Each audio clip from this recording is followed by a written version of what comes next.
একটা শিক্ষককে যদি বলা হয় আপনি আজকে সব সাবজেক্ট পড়াবেন, সে কি পারবে? উত্তর হচ্ছে না। কারণ কি? যদি একটা শিক্ষক সব সাবজেক্ট পড়াতে না পারে, তাহলে একটা স্টুডেন্টকে কিভাবে ওই সব সাবজেক্ট পড়ানো হয় এবং চিন্তা করা হয় যে স্টুডেন্টটা ভালো রেজাল্ট করবে? একটা জিনিস খেয়াল করে দেখেন, 200 বছর আগের জীবনযাপন থেকে আমরা এখন কতটা আধুনিকায়ন এবং ডিজিটালাইজড হয়েছি। আগে যাতায়াতের জন্য গরুর গাড়ি ছিল, এখন এরোপ্লেন, ফ্যান্সি কার, ট্রেন ইত্যাদি সব ধরনের যানবাহন আছে। আগে বার্তা পাঠানোর জন্য চিঠি কিংবা বার্তাবাহক ছিল, এখন কত ডিজিটাল মাধ্যম আসছে, সোশ্যাল মিডিয়া আসছে, এভরিথিং। কিন্তু আমাদের দেশে ডিজিটাল হয়নি একটা জিনিস, সেটা হচ্ছে শিক্ষা ব্যবস্থা। জনসংখ্যার দিক থেকে বাংলাদেশ পৃথিবীর 8 নম্বর পজিশনে আছে। অন্যদিকে সুইজারল্যান্ড পপুলেশনের দিক থেকে 101 নম্বর, কারণ ওদের জনসংখ্যা হচ্ছে 89,21,981 জন, আর আমাদের প্রায় 18 কোটি। কিন্তু ওদের জিডিপির দিকে তাকান, 2022 সাল অনুযায়ী ওদের জিডিপি হচ্ছে 818.4 বিলিয়ন, আর অন্যদিকে বাংলাদেশের জিডিপি হচ্ছে 460 বিলিয়ন। গ্লোবাল ইনোভেশন অ্যান্ড রিসার্চের দিকে তাকালে দেখা যাবে সুইজারল্যান্ড 1 নম্বর পজিশনে, আর আমাদের বাংলাদেশ 132টা দেশের মধ্যে 105 নম্বর পজিশনের অবস্থা। অন্যদিকে আমাদের প্রতিবেশী দেশগুলোর অবস্থান দেখলে দেখা যাবে ভারত 40 নম্বর পজিশনে, পাকিস্তান 88 নম্বর পজিশনে এবং শ্রীলঙ্কা 90 নম্বর পজিশনে। এতে করে বোঝা যায় আমাদের দেশ আমাদের প্রতিবেশী দেশগুলোর থেকেও কতটা পিছিয়ে।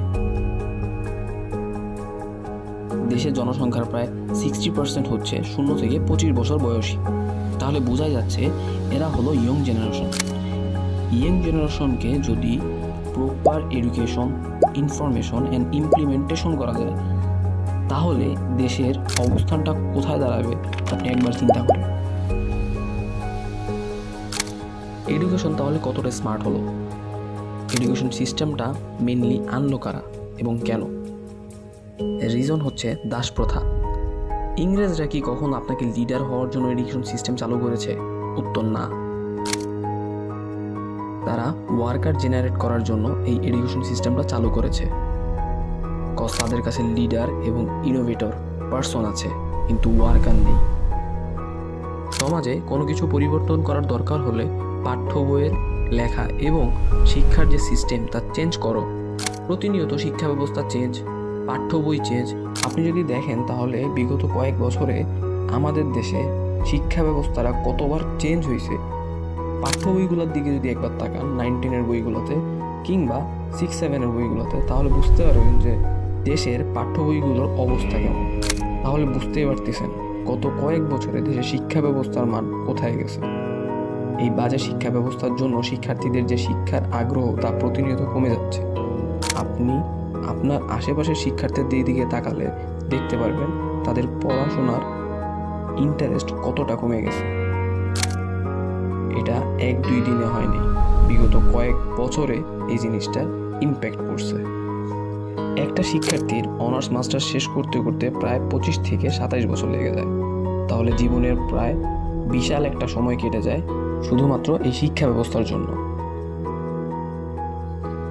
আমাদের দেশ থেকে প্রায় প্রতি বছর হাজার খানিক স্টুডেন্ট বিদেশে যায়। কেউ হয়তো পড়াশোনার ক্ষেত্রে যায়, কেউ হয়তো চাকরির ক্ষেত্রে যায়, কেউ হয়তো পড়াশোনা শেষ করে ওখানেই চাকরি শুরু করে দেয়। এর কারণ দেশের চাকরির স্কোপও খুবই কম। এই জন্য দেশে শিক্ষিত বেকারের হারও অনেক বেশি। এর ফলে একাডেমিক প্রেশার এবং অ্যাংজাইটির জন্য অনেক স্টুডেন্ট আছে যারা ডিপ্রেশনে চলে যায়, সুসাইডের মতো অ্যাটেম্প্ট করে, এবং এতে করে দেশের বাজে শিক্ষা ব্যবস্থার যে ইম্প্যাক্ট তা আমাদের সমাজে পড়া শুরু করে।